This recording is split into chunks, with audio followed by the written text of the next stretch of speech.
Bagi Pangeran Diponegoro ini jelas adalah bentuk penghinaan. Nggak terimalah pangeran di situ. Akhirnya semua patok-patok itu dicabut sama pangeran, diganti pakai tombak. Itu apa? Isyarat pernyataan perang.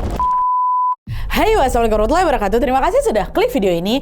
Di malam ini aku akan menemani kalian dengan menceritakan satu kisah sejarah tentang pahlawan dari bangsa kita, Indonesia. Wah, aku yakin kalian pasti udah nggak asing sama tokoh satu ini karena namanya sering sekali diabadikan jadi nama jalan, nama universitas, dan juga menjadi simbol perlawanan rakyat. Siapakah dia? Dia adalah Pangeran Diponegoro. Wah. Pangeran Diponegoro ini pernah memimpin satu perang yang disebut-sebut adalah perang paling besar dan paling mematikan dalam sejarah Jawa di masa kolonial Belanda loh. Lewat perang ini Belanda sampai mengalami kerugian jutaan gulden dan ribuan pasukannya tewas. Uniknya lagi konon perang ini pernah diramal sama kakek buyutnya Pangeran Diponegoro, yaitu Sri Sultan Hamengkubuwono I. Nah, penasaran gimana kisah selengkapnya? Jadi tanpa berlama-lama kita langsung masuk aja ke cerita ya. Check it out.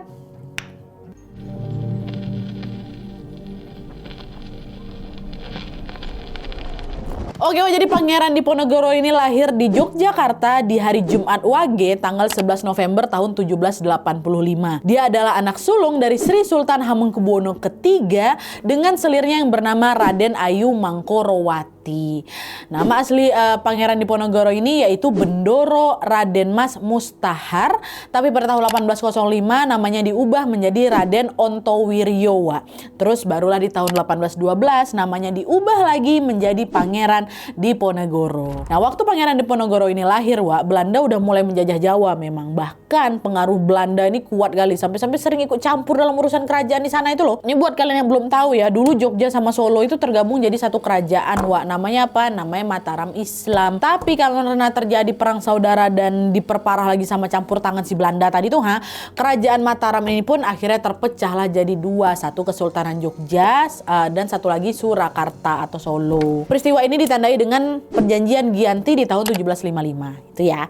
Nah, balik lagi ke kisahnya Pangeran Diponegoro. Jadi waktu pangeran ini masih bayi, sang ibu pernah membawa pangeran ini ke hadapan Sri Sultan Hamengkubuwono I, kakek buyutnya, masih hidup waktu itu.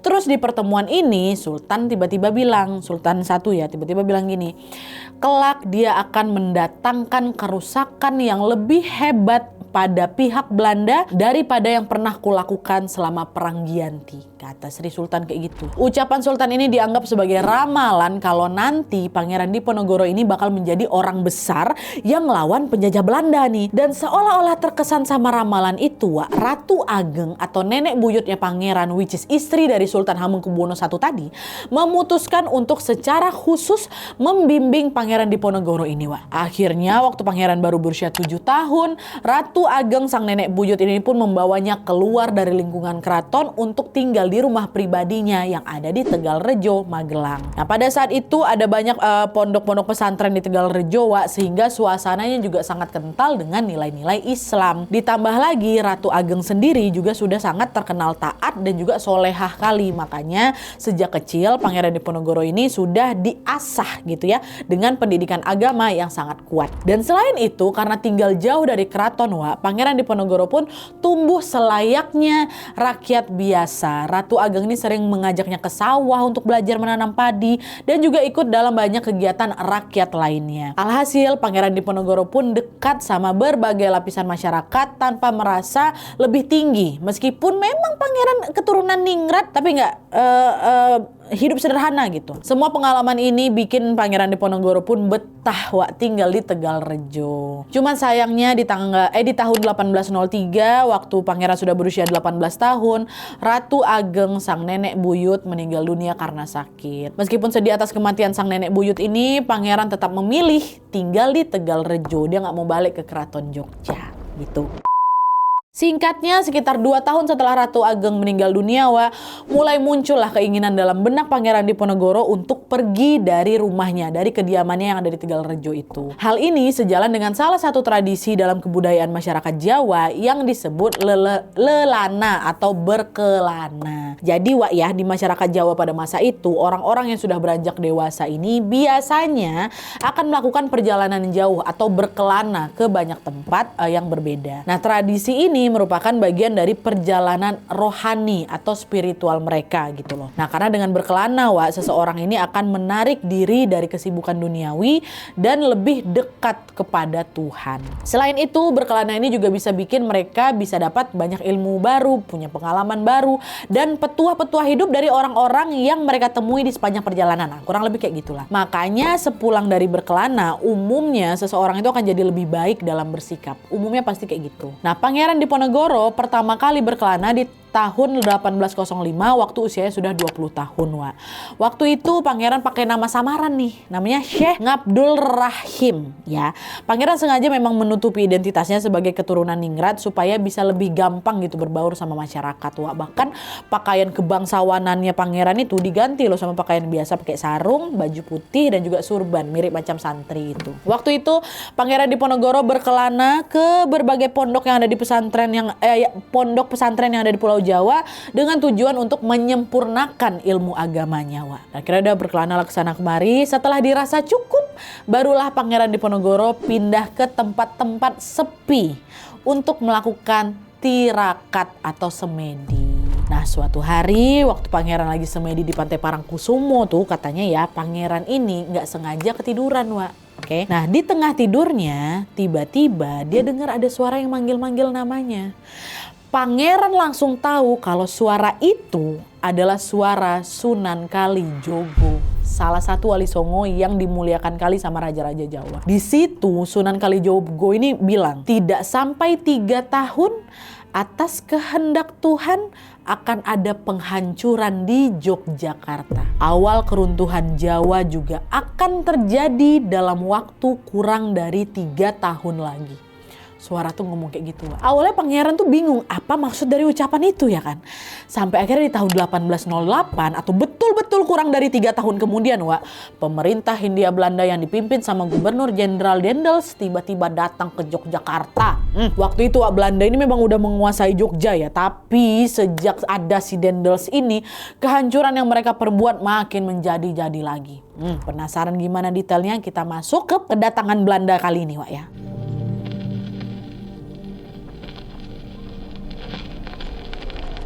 Nah, jadi sejak awal berkuasa nih, Dendels ini mau membangun relasi sama keraton-keraton di Jawa katanya. Salah satunya tentunya keraton Jogja. Tapi pendekatan yang dia pakai ini salah kaprah, bukannya dia datang baik-baik, Dendels ini malah minta raja-raja Jawa untuk tunduk sama dia. Dia mau kedudukan keraton ini lebih rendah daripada pemerintah Belanda. Dendels itu juga ngelakuin banyak sekali cara untuk bisa menunjukkan kalau dia itu lebih superior gitu loh. Salah satunya dengan bikin aturan sendiri tentang ketentuan sopan santun di lingkungan keraton Jogja. Jawa. Ya, seperti yang mungkin kalian sudah tahu juga ya, keraton Jogja ini kan betul-betul menjunjung tinggi kali sopan santun, kayak kalau misalnya bahasa Jawa tuh disebut unggah-ungguhnya kan dijunjung tinggi kali. Mereka punya aturan pakem soal cara berpakaian, posisi duduk yang sopan, cara berjalannya, sampai tata krama menghadap sultan pun ada, ya kan? Nah, selama ini semua aturan itu betul-betul dihormati sama keluarga kerajaan dan juga sama masyarakat Jogja. Sampai tiba-tiba dengan seenaknya sendiri Dendels bilang, mulai hari ini kami pejabat Hindia Belanda nggak perlu membungkuk hormat di dekat sultan. Dan setiap kami berkunjung ke keraton, kalian harus menyiapkan tempat duduk di samping singgasana raja, biar kami duduk sejajar sama tinggi dengan sultan. Itu katanya. Aturannya jelas bikin pihak keraton jengkel lah. Dendels terang-terangan merendahkan martabat keraton Jogja di situ ya kan. Cuma sayangnya waktu itu mereka nggak bisa berbuat banyak, Karena apa? Karena kekuasaan pemerintah Hindia Belanda di waktu itu terlalu kuat. Secara administrasi nih, ya, kerajaan-kerajaan di Jawa itu memang berada di bawah kekuasaan pemerintah Hindia Belanda. Ibaratnya waktu itu ya sultan nih gubernurnya, Dendels sih ibaratnya ya presidennya, jadi nggak bisa ngelawan. Dan yang bikin makin jengkel lagi, Belanda ini makin ikut campur juga dalam urusannya keraton. Sampai-sampai pihak keraton tuh nggak boleh ngambil keputusan dulu sebelum konsultasi sama Belanda. Kan bikin jengkel kan. Nah, tapi udahlah, memang itu yang terjadi kan, Wak. Memasuki tahun kedua Daendels berkuasa di Jawa ini, hubungan antara Belanda sama Keraton Jogja makin memanas lagi. Waktu itu Belanda mulai berani memeras keraton dengan minta sumbangan untuk keperluan perang, Wak. Menurut Babat Ngayogyakarta atau catatan sejarah Keraton Jogja, Wak, ya, setidaknya keraton itu pernah loh ngasih emas sampai 50.000 gulden ke Belanda. Ini kalau dikonversi ke sekarang, Wak, ya, ratusan miliar keraton tuh udah ngasih buat Belanda tuh. Tapi meski sudah dapat emas sebanyak itu, Belanda ini masih nggak puas juga, Wak. Akhirnya apa? Akhirnya mereka melakukan pemerasan terhadap rakyat. Rakyat dipaksa nyerahin tanah-tanah mereka untuk dijadikan perkebunan sama mereka. Dan rakyat juga dipaksa untuk jadi pekerja paksa di sana. Terus kalau Belanda ini lagi urgent dan butuh uang cepat nih, Wak, ya, mereka ini akan ngebangun tol di setiap desa. Setiap ada barang dari luar yang mau masuk ke desa, rakyat juga harus bayar pajak dulu. Semua barang dikenain pajak sama Belanda, Wak. Bahkan orang meninggal pun, ya, mohon maaf, ada pajaknya. Gimana nggak sengsara rakyat waktu itu? Nggak berhenti di situ aja. Belanda ini juga punya cara licik untuk dapetin lebih banyak uang, Wak. Apa caranya waktu itu, ya? Belanda ini ngizinin miras untuk diproduksi dan dijual bebas. Diizinin memang sama mereka. Miras ini kan bikin kecanduan bagi yang minum kan, Wak. Nah, walau ada pajaknya nih, orang-orang tetap harus ngerogoh uang untuk bisa beli miras lebih banyak lagi. Karena daya belinya meningkat tajam, otomatis pemasukan pajaknya si Belanda juga ikut meningkat. Dan semua dipajakin sama mereka. Nah, semua kehancuran yang sudah aku sebutkan tadi, termasuk banyak lainnya yang nggak muat juga kalau aku sebutin satu-satu di sini, terus terjadi di wilayah Keraton Jogja sampai bertahun-tahun kemudian. Alhasil melihat hal ini, keinginan untuk melawan Belanda pun makin membara di dalam hati Pangeran Diponegoro. Di bulan Juli tahun 1825, waktu Pangeran sudah berusia 40 tahun, terjadilah satu peristiwa yang membuat kekesalannya terhadap Belanda pun memuncak. Waktu itu Belanda ini lagi ada proyek pembangunan jalan, Wak, ya. Terus mereka ini pasang patok-patok jalannya itu di atas tanah milik Pangeran Diponegoro yang ada di Tegalrejo itu. Dan katanya patok-patok yang dibangun sama Belanda ini juga, Wak, dipasang tepat di atas makam para leluhur. Bagi Pangeran Diponegoro ini jelas adalah bentuk penghinaan. Nggak terimalah Pangeran di situ. Akhirnya, Wak, semua patok-patok itu dicabut sama Pangeran, diganti pakai tombak. Itu apa? Isyarat pernyataan perang dari Pangeran. Nah, perang inilah yang kemudian disebut tadi, itulah Perang Jawa atau Perang Diponegoro. Masuk. Ini seru, Wak.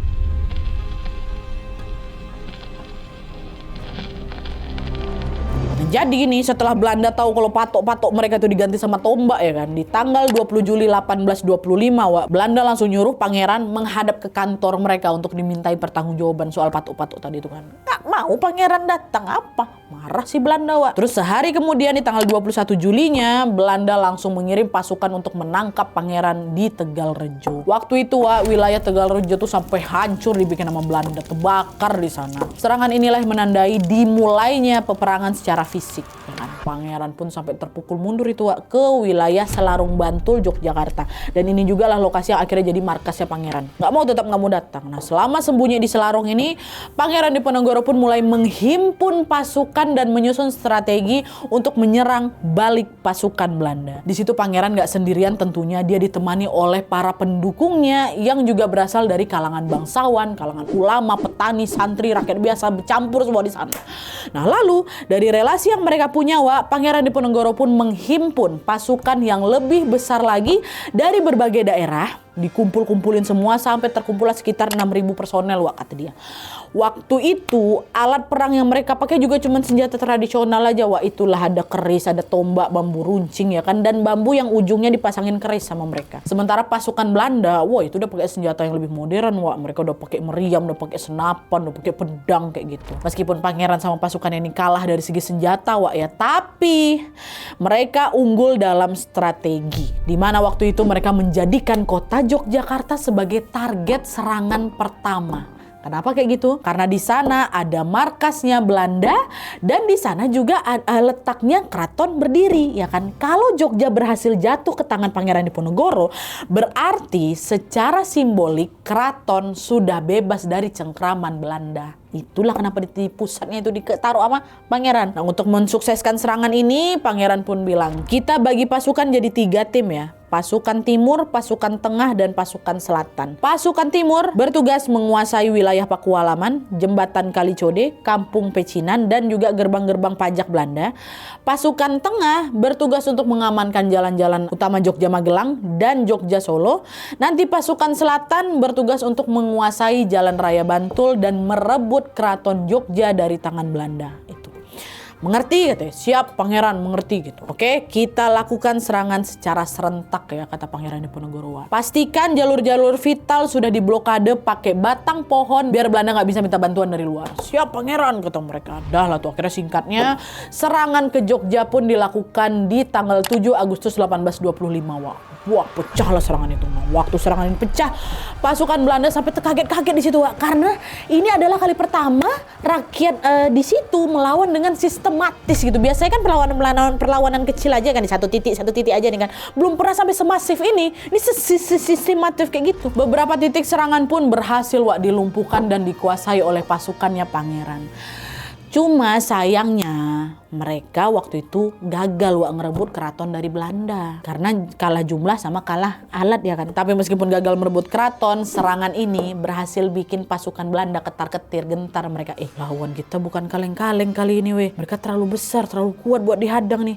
Minta bantuan pusat lah gitu. Panik mereka di situ. Nah terus nggak lama kemudian Belanda pun menugaskan seorang letnan jenderal yang bernama De Kock untuk mengamankan keadaan di sana. Waktu itu Jenderal De Kock ini dikasih kuasa penuh, Wak, atas kekuatan militer Belanda. Terus dia langsung lah itu narik bantuan dari Sulawesi Selatan, diambil dari Kalimantan Barat, diambil Palembang, Bangka, Sumatera Barat, diambil. Pokoknya semua ditarik untuk datang ke Jogja untuk membantu nyerang balik Pangeran Diponegoro kayak itu. Dan setelah akhirnya terkumpul 7.500 pasukan, Belanda pun menyerang markas Pangeran Diponegoro yang ada di Selarong tadi. Nah, sejak keberadaan markas Selarong ini diketahui sama Belanda, Wak, pangeran pun mengubah strateginya jadi perang gerilya. Setiap habis nyerang ke satu titik, pangeran sama pasukannya akan merampas persediaan logistik dan juga persenjataan Belanda di situ. Dan habis itu mereka akan gercep, mereka langsung menghilang ke area hutan dan juga deretan pohon jati yang memang tumbuh subur kali di sana, sembunyi itu kan. Nah, dengan taktik yang kayak gini, Wak, pasukan Belanda nggak bisa ngelacak keberadaan di orang. Kecolongan terus mereka, Wak, nggak pernah nemu nih pangeran sama pasukannya di mana. Kesal si Belanda di situ, Wak. Akhirnya dia bangun lah ini. Dia bangun banyak benteng kecil di wilayah yang pernah didudukin sama pangeran. Tujuannya apa? Untuk mempersempit ruang gerak pangeran. Gua kemarin nempatin titik A ini kan, bangun di titik A itu benteng, biar gua nggak bisa balik ke sana. Gua kemarin di titik B juga kan, bangun benteng di titik B juga. Kemarin di titik C, bangun, pokoknya bangun semua di mana tempat si Pangeran Diponegoro pernah berada, bangun benteng di situ. Mau lari kemana kau? Nah itulah mungkin pikiran si Belanda. Nah terhitung sampai bulan Maret 1830, Wak, 5 tahun setelah terjadinya perang Jawa ini, setidaknya ada 258 benteng yang dibangun sama Belanda di seluruh Jawa bagian tengah sama bagian timur. Nah strategi pembangunan benteng-benteng ini bikin pangeran dan pasukannya harusnya pasti selalu berpindah tempat juga.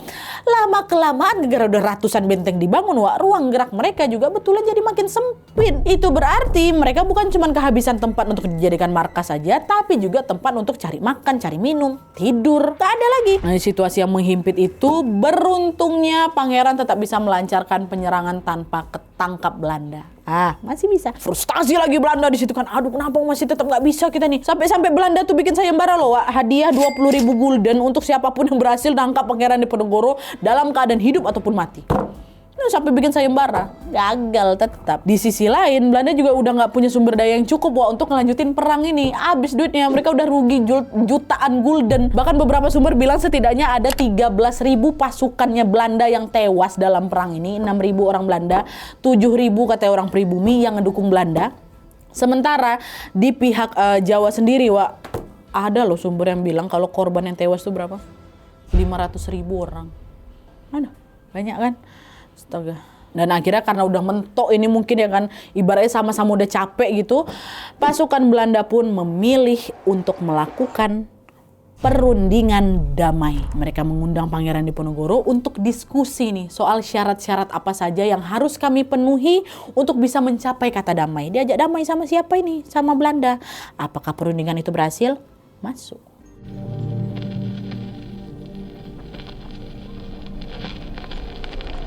Nah, setelah berperang habis-habisan selama 5 tahun ini, Wak, dari tahun 1825 sampai 1830, akhirnya di tanggal 20 Februari tahun 1830 untuk pertama kalinya pangeran ketemu sama perwakilan Belanda untuk bicara soal rencana damai-damai ini kan. Bukan sama The Koknya langsung, Wak, ya, sama perwakilannya. Nah, pertemuan itu diselenggarakan di daerah Bagelan, sekarang menjadi bagian Purworejo. Tapi sayangnya, Wak, di pertemuan ini kedua belah pihak itu belum mencapai kata sepakat gitu, belum. Mereka pun di situ harus menjadwalkan pertemuan lagi untuk pembahasan yang lebih lanjut. Nah, Pangeran Diponegoro waktu itu bilang, supaya diskusinya lebih enak, lebih baik di pertemuan selanjutnya saya ketemu langsung aja sama Jenderal De Kock ya, nggak usah sama perwakilannya lagi, kata Pangeran Diponegoro. Terus Belanda juga bilang, oh baik, sekarang Jenderal De Kock memang lagi ada di Batavia, tapi beberapa hari lagi dia akan kesini, nanti kami kabari lagi ya, kata gitu. Udah lah tuh, akhirnya singkatnya nggak lama kemudian Pangeran betulan ketemu nih sama Jenderal De Kock ya kan, perwakilan Jawa sama perwakilan Belanda.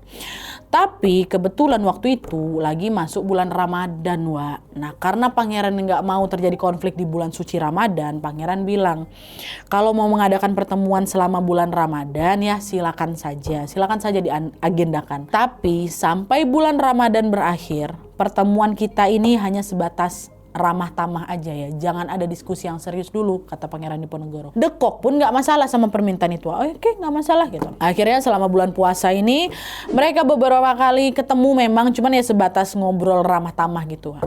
Dan kalian tahu di setiap pertemuan itu De Kock ini manis sekali dia sama Pangeran. Bahkan De Kock ini pernah ngasih hadiah kuda warna abu-abu, pernah ngasih uang gitu sama Pangeran Diponegoro berapa ribu gulden gitu. Baik kali lah De Kock di sini nih.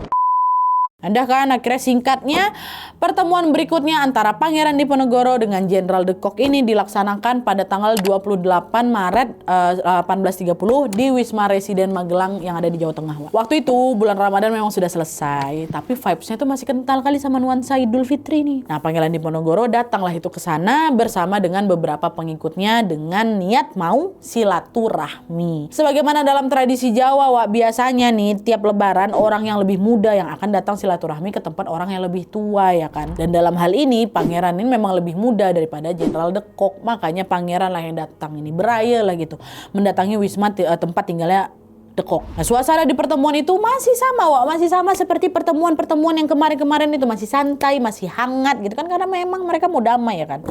Sampai tiba-tiba De Kock bilang, Pangeran, setelah ini Pangeran udah gak perlu pulang lagi. Pangeran tinggal aja di wisma ini bersama saya. Heran Pangeran, apa maksudnya saya gak boleh pulang? Saya kan cuma singgah sebentar aja untuk silaturahmi. Alasan saya menahan Pangeran karena saya mau semua masalah kita diselesaikan hari ini juga, Pangeran. Masalah apa? Urusan politik antara Pangeran sama Belanda. Dengar itu, Wak, barulah di situ Pangeran sadar kalau ternyata dari awal pihak Belanda ini nggak betul-betul punya niat untuk berdamai. Enggak, ajakan damai dan semua perlakuan baik mereka itu kemarin-kemarin tuh sebenarnya cuma tipu daya mereka ya, biar Pangeran ini mau keluar dari tempat persembunyiannya dengan sukarela. Soalnya kalau Belanda mau ngejar Pangeran pakai jalur perang kan yang ada ya makin rugi lagi dia kan, Belandanya kan makin besar lagi kerugian yang harus dikeluarkan. Makanya mereka pakai cara licik ini, Wak. Mereka bilang mau damai padahal biar Diponegoro keluar. Di momen itu, Wak, sebelum Pangeran Diponegoro sempat bertindak apa-apa, De Kock udah lebih dulu manggil semua pasukannya untuk masuk ke dalam wisma. Pasukan Belanda ini pun langsung melucuti semua persenjataannya Pangeran, macam keris yang lagi dibawa sama Pangeran itu, dan beberapa pengikut lucuti semuanya. Sedangkan kondisi tangan kosong, Wak, Pangeran dan pengikutnya pun ditangkap. Tepat di hari itu juga Pangeran langsung dibawa ke Semarang, terus dibawa ke Jakarta, ke Batavia, terus lanjut lagi naik kapal ke Manado, dan terakhir pindah lagi lah ke Makassar. Pangeran Diponegoro diasingkan di tempat yang jauh kali dari tanah kelahirannya Jogja, Wak, di Makassar dibawa. Pengasingan ini secara resmi menandai berakhirnya Perang Jawa. Pengecut kok nih Belanda, kesel aku. Nah, cuma di sini ya Di sisi yang lain, para pengikut Pangeran Diponegoro yang masih tinggal di Jogja dan sekitarnya nggak tahu, Wak. Sama sekali nggak tahu kalau Pangeran sudah ditangkap sama Belanda, nggak tahu. Mereka kira ya udah Pangeran nggak pulang gara-gara lagi pindah tempat sebagai bagian dari perang gerilya seperti biasa-biasanya.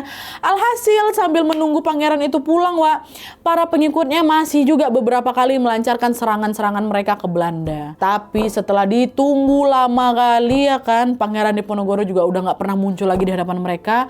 Barulah di situ pengikutnya panik. Gara betulan Pangeran tuh hilang tanpa jejak tiba-tiba gitu loh, Wak. Sampai akhirnya bertahun-tahun kemudian kabar tentang Pangeran Diponegoro yang diasingkan ke Makassar pun sampailah di telinga mereka yang ada di Jogja. Wah, di situ langsung pada ngedrop mereka semua, Wak. Mereka betul-betul ngerasa kehilangan sang pangeran gitu ya kan. Sementara itu Pangeran dan pengikutnya yang ikut diasingkan di Makassar itu tetap berada dalam pengawasan yang ketat, Wak. Mereka sama sekali nggak bisa kabur gitu loh. Akhirnya di tempat pengasingan ini, Pangeran Diponegoro lebih banyak menghabiskan waktunya dengan beribadah dan menulis catatan sejarah. Catatan itu kemudian disebut Babad Diponegoro. Nah, kisah-kisah soal Pangeran atau soal perjuangan Pangeran Diponegoro ini sebagian besar bersumber ya dari Babad ini, Wak. Nah, Pangeran pun teruslah melanjutkan aktivitasnya sampai akhirnya pada tanggal 8 Januari 1855 Pangeran Diponegoro meninggal dunia di usia 69 tahun. Pangeran meninggal di tanah pengasingan itu dan di sana jugalah jasad Pangeran Diponegoro dimakamkan, Wak, di Makassar. Oke, jadi itu tadi kisah tentang Pangeran Diponegoro, Wak. Ini sebetulnya masih banyak kali detail lain yang nggak muat pula aku ceritain di sini semua, Wak. Kisahnya memang sekompleks itu. Ada banyak juga sumber yang merogoh, mengulik figur sang pangeran ini dari berbagai sisi. Mulai dari pangeran sebagai keturunan keratonnya, sebagai pemuka agama, sebagai pahlawannya, sebagai figur yang disebut Ratu Adil, dan masih banyak lagi yang lainnya. Kompleks sekali, Wak. Kalian boleh cari informasinya di tempat-tempat lain juga ya. Baca-baca juga atau browsing juga boleh kali. Aku cuman mau nambahin dikit aja di sini. Kalau misalnya kalian ingat tadi di awal pas Pangeran masih bayi, kakek buyutnya kan Sri Sultan Hamengkubuwono I pernah bilang kan kalau Pangeran akan melakukan kerusakan yang lebih besar pada pihak Belanda dibanding kerusakan yang pernah terjadi selama Perang Gianti, ya kan? Ingat kan? Nah, ternyata ucapan itu betul ya, Wak ya. Para ahli sejarah bilang kalau Perang Jawa tadi itu merupakan perang terbesar dan paling mematikan dalam sejarah Jawa di masa kolonial. Semua ini nggak akan terjadi tanpa Pangeran Diponegoro, Wak. Padahal waktu itu sebagai anak sulung dari Sultan Hamengkubuwono III, Wak, Pangeran bisa aja ngelanjutin tahta kerajaan ya kan. Tapi di situ Pangeran nolak. Pangeran nolak dan dia lebih memilih untuk melebur sama masyarakat, untuk berjuang sama-sama bersama masyarakat. Semoga kita semua bisa meneladani keberanian beliau, Wak, ya. Kalau misalnya kalian punya informasi tambahan yang tidak aku cantumkan di sini yang sangat menarik untuk kita dengar dan kita tahu, boleh tambahin di kolom komentar di bawah. Dan kalau misalnya ada informasi aku yang keliru atau kurang tepat, boleh tambahin sama perbaiki juga di bawah, Wak, ya. Oke, jadi sekian dulu videonya. Terima kasih banyak yang sudah menonton. Kalau kalian suka video ini, klik like-nya. Jangan lupa komen di bawah untuk ide dan saran-saran untuk selanjutnya. Jangan lupa nyalain notifikasi ya supaya kalian tahu kalau aku upload video baru, and as always jangan lupa untuk klik tombol subscribe supaya kalian sama-sama tahu informasi menarik dan menegangkan dari channel aku. See you next video, bye.